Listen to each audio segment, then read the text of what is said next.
ukhoza kukhala wabwera pano chikhulupiriro chomwe unalibe, koma Yesu akhoza kuchiza moyo wako. Amen. Si nthawi zonse zimene Yesu amatichizira chikhulupiriro chake, nthawi zina amatichiza poti Iye ndi wamkulu. Amen. Yes. Haleluya. Amen. Yakuti akumana ni mkulu wina, mkuluwi akuti wakhala pa thamandapa zaka 37 akudwala.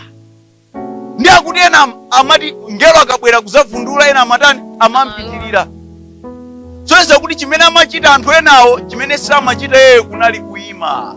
Haleluya. Amen. Nthawi zambiri tikayena kuti tiime pamaso pa Mulungu apake zili ndi phindu lake kwa iwe. Haleluya.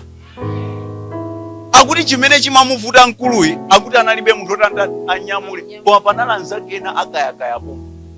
Kwa madzozo kuti mmene ngelo wavundula madzimu, machiritso apezeka mmene. Amen. Ngelo wavundula mazimu, banja ndilipeza mmene. Amen.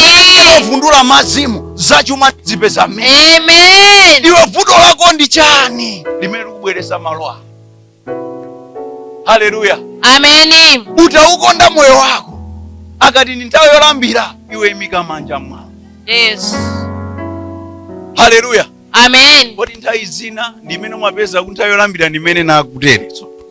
Ena akuodzera nthawi imene, koma akuti uyu sofu lake inali tiro limenelo amakanika kuyenda, ngelo akatana kabwera kudzavundula. Ndiye ndizati mati kwa pa revival nayamba bwera kalekale, ine Mulungu samandiyendera, sakuyendera bwanji. Yendere wekha mkati mwako. Amen. Haleluya. Amen. Kuyenda kwa Yehova kumene ugumane ndi china chake mkati mwako. Yes. Chifukwa nsembe imene umampasa Yehova si zachuma zokha. Nsembe imene ungampatse Yehova kuima otaka kuti wabwera miyendo ikuwawa, koma ngati wayima kuti Yehova ndabwera kuti mundikhudze, otaka kuti siku limeneyo sakutumikira za machiritso. Machiritso akutanibe akupeza. Haleluya.